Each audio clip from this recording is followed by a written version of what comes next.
കോഴിക്കോട്ട് വന്നിട്ട് നല്ലൊരു മിൽക്ക് സർബത്ത് കുടിക്കണമെങ്കിൽ നേരെ വിട്ടോ കണ്ണൂർ റോഡിലുള്ള മിൽക്ക് സർബത്ത് കടയിലേക്ക്. ഏകദേശം 70 വർഷത്തോളമായിട്ട് ഈ ഒരു കട ഇവിടെ പ്രവർത്തിക്കുന്നുണ്ട്. കോഴിക്കോട്ടുകാരുടെ പറച്ചിൽ തന്നെ പാരഗണിയിൽ നിന്നൊരു ബിരിയാണിയും മിൽക്ക് സർബത്ത് കടയിൽ നിന്നൊരു മിൽക്ക് സർബത്ത് എന്നുള്ളതാണ്. ആളുകൾ കൂട്ടം കൂടി വരുന്നു, അതിനനുസരിച്ച് ഗ്ലാസ്സുകൾ അടുക്കി വെച്ച് മിൽക്ക് സർബത്ത് ഉണ്ടാക്കി വിതരണം ചെയ്യുന്നു. രാവിലെ തൊട്ട് വൈകുന്നേരം വരെ ഈ ഒരു പരിപാടിയാണ് ഇവിടെ നടന്നുകൊണ്ടിരിക്കുന്നത്. നിങ്ങൾക്ക് വീഡിയോ കണ്ടാൽ തന്നെ അത് മനസ്സിലാവും.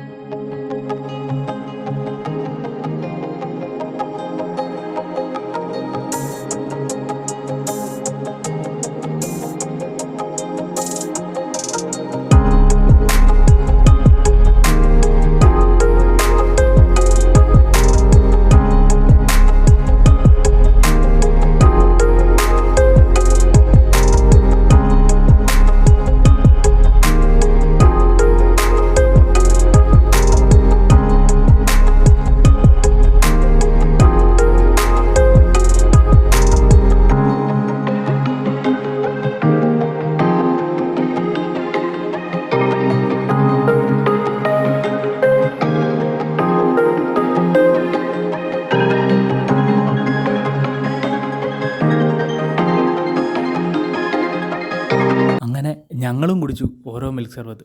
മോശം പറയരുതല്ലോ, ശരീരവും തണുത്തു, മനസ്സും തണുത്തു. ഈ കൊടും ചൂടത്ത് പെർഫെക്റ്റ് ആയിട്ട്.